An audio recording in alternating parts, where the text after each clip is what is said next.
Hey guys, this video is going to be a care video for bearded dragons, and this is my bearded dragon right here. And it's also going to be kind of like a remembrance video because tomorrow I have to get rid of my bearded dragon, and I am getting an Argentine black and white Tegu tomorrow as well. And I'll put a video up about that. But I figured since this is my last night with my bearded dragon, I might as well make a video. And this is going to be the first of quite a few care videos that we hope to be putting up. So let's get started. So here's my cage for her.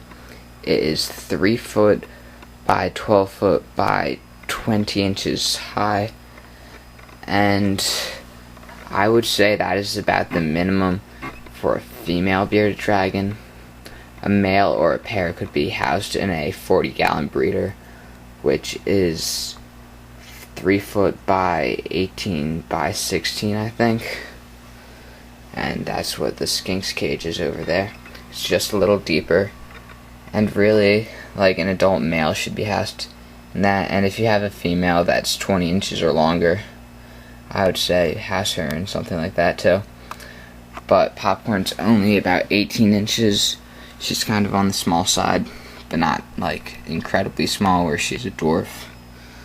So, I mean, this is kind of the minimum requirement, and I had her in the 40-gallon for most of her life, actually. Since when I got her when she was a baby, she was in the 40, until about 2 months ago I moved her out, put the skink in that, just because the skink uses the room to roam more.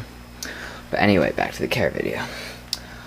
Substrate, there's a lot of, like, problems with using some types of sand, but I think if you get the calcium sand, like, I've used it for 2.5 years and it's worked perfectly fine. Play sand I see a lot more problems with if you use play sand, because some of the grains are larger and they could cause impaction. And so for the species like bearded dragon, I would definitely recommend the sand that is made for reptiles. You can't really take the cheap way out there. You have to have a basking point.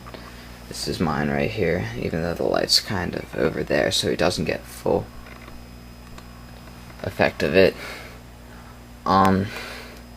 Needs a water bowl over there. That's a heat rock. I know everyone's probably like, oh my god, why do you have a heat rock? It's actually, like, there's no plug on it. I cut off the plug and, like, messed with the wire so it wouldn't affect him. And so it's just kind of in there as a basking rock, not as a heat rock. And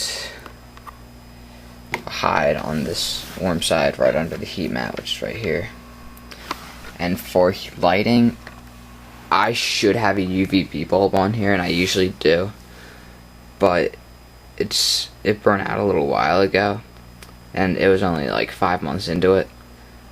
And so I have to order a new bulb, which I'm ordering for the Tegu, but I haven't really gotten around to getting it yet, so that's why I don't have a UV bulb. But you should have at least 5.0 UVB. 10.0 is recommended because it's a desert species. And then for a heat lamp, you should have a 100-watt bulb minimum. Here you might even want to go with 125 because they like it really hot, and you'll see the species basking quite a lot. And then, sorry about that, guys. Yeah, so there's the 100-watt heat bulb, and then a heat mat that is appropriate for the size tank that you have. I think this is 10 to 20. It might be a 30 to 40, but I'm not exactly sure. Anyway, so yeah, that's it. Basically it for the cage. His diet consists of 50% fruits and vegetables. I'd say about 40% vegetables, 10% fruits, and 50% insects. Also, something else you could throw in there is this juvenile bearded dragon food. This is still juvenile food, but I think it works just as good because it's just smaller pellets, and it really has the same exact thing. And you have to put calcium powder and another supplement onto it. Hold on, let me get these out. Over here.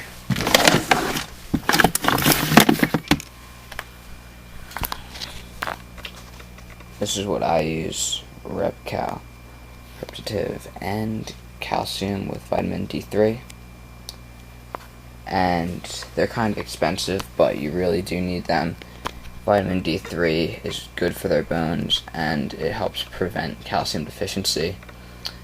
And really, if you don't use these, if you don't pay the $25 to get these two supplements, and you put them on his meals, you'll be paying about $300 in the vet's office to get calcium shots, and that's really not what you want to do. It's more painful for the reptile, and it's more expensive for you. So, back to the cage. Feed. For insects, I'd feed mostly crickets because they are much better gut-loaded crickets, to be more specific. And then mealworms, waxworms, roaches. Roaches are really good for bearded dragons. Giant hornworms if you want, but they're pretty expensive. I don't really bother feeding them. I kind of wanted to get some for the chameleon a little while ago, but never got around to that. Bloodworms, superworms. That's about all I can think of to feed him. And for vegetables and fruits, collard greens, like dandelion leaves, are really good. I'd stay away from normal lettuce. You can feed a little bit of that, but not too often. So it should be about half collard greens and half other vegetables, carrots, and just a bunch of different things. I usually feed him dandelion leaves and kale, and then sometimes I'll throw in like strawberries, bananas, whatever fruit I have around the house, and pieces of like carrot and stuff like that. But he's not big on eating. She isn't big on eating her vegetables. She's not like unusual for not eating vegetables. I mean, a lot of bearded dragons don't eat their vegetables, but you still have to offer them to them and try and get them to eat as much as they can. They'll eat about, she eats about 8 to 15 insects a day. It depends what I'm feeding. And like if you're feeding a smaller insect like waxworms, I wouldn't suggest feeding for a long amount of time, because that'll be a lot of insects. You'd probably go through like 400 waxworms in 2 weeks. And I don't know if you heard that, but that was my dad yelling. But anyway, that's all I can really think of right now. And Popcorn, this will be her last day tomorrow. I might include her in the Tegu video if I haven't given her to the pet store yet. But yeah, I'm giving her to a pet store. So that's it. Bye.